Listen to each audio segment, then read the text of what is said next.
Guys આજ બધી રસોઈ બને છે ચૂલા ઉપર.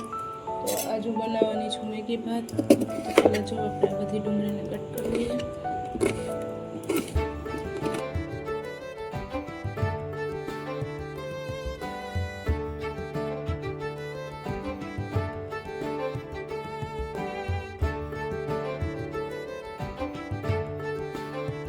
કટ થઈ ગઈ છે. હવે આપણે બટેટા લઈ લઈશું, તેને પણ કટ કરી નાખીશું.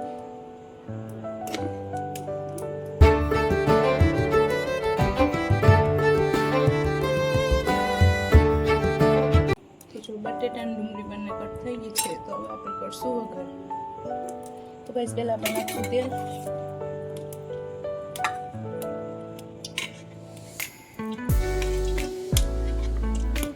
તેલ નાખી દીધું છે. જો હવે આપણે નાખશું જીરું.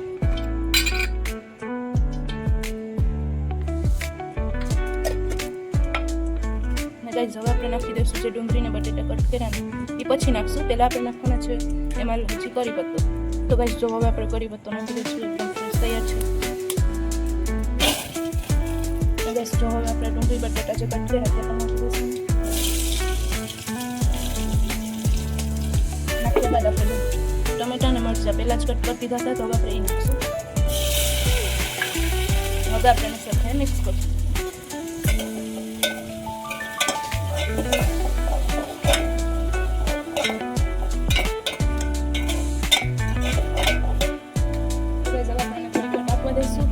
પહેલાં આપણે આમાં નાખી દઈશું મીઠું.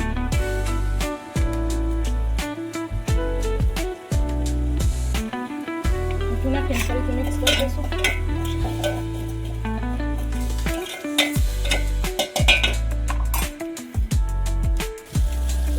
બધાને પાકવા દઈશું. તો લસણ ગેસ પર તૈયાર છે. લસણ પહેલાં જ ખાઈ દીધું. લસણ આમાં નાખીને મિક્સ કરી દઈએ. ગાઈસ જો આ પાકે છે.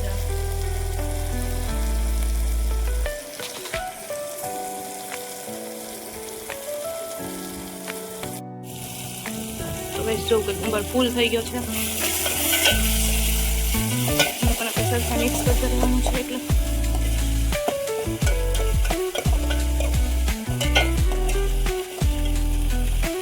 બસ કેટલી મસ્ત સુગંધ આવે છે. ચૂલા ઉપર ને રસોઈ જ કંઈક અલગ હોય છે. મસ્ત બને છે. ગાઈસ જો બધા મસાલા પણ આવી ગયા. આપણે બધા મસાલા નાખી દઈશું. પહેલાં નાખીશું ચટણી, પછી આપણે નાખી દઈશું મસાલો, પછી આપણે લઈશું હળદર,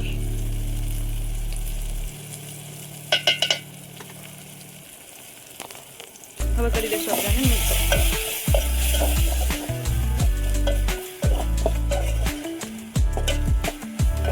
હવે આપણે આમાં નાખી દઈશું પાણી.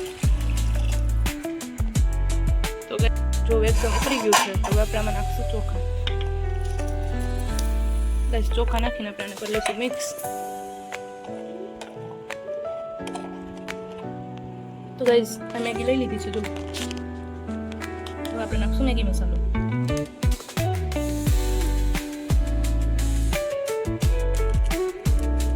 તો ગાઈસ ફાઇનલી આપણે મેગી મસાલો હવે આપણે નાખી દઈશું એમાં મેગી નાખ્યા બાદ આપણે એને કરી દઈશું સરખા મિક્સ.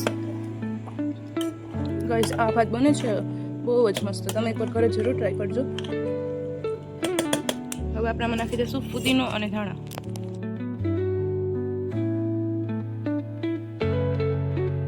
ગાઈસ ફાઇનલી આપણે મેગી ભાત તૈયાર છે. તમને આ વિડીયો કેવો લાગ્યો જરૂર જણાવજો કમેન્ટ કરી. અને સબસ્ક્રાઈબ કરવાનું ભૂલતા નહીં. મળીએ નવા મિની બ્લોગમાં. Bye bye.